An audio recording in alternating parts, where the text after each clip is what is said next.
Hello everyone, কেমন আছো তোমরা সবাই? আশা করি তোমরা সবাই অনেক ভালো আছো। আমিও ভালো আছি।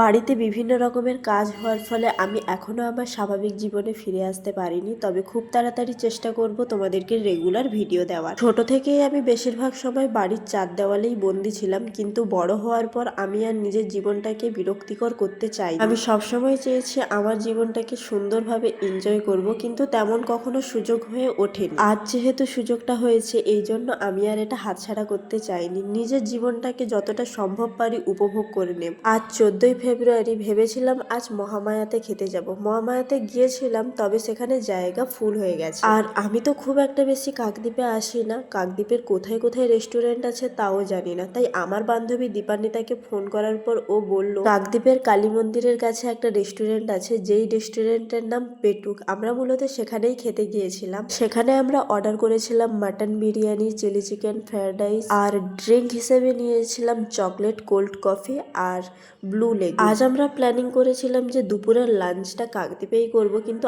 আস্তে আস্তে আমাদের 3টে বেজে গেছে। তবে এই রেস্টুরেন্টের অ্যাম্বিয়েন্সটা আমার খুবই ভালো লেগেছে। এরপর খাওয়া দাওয়া শেষ করে কয়েকটা ক্লাচার কিনে নিয়েছি। এখনকার মতো সবাইকে বাই।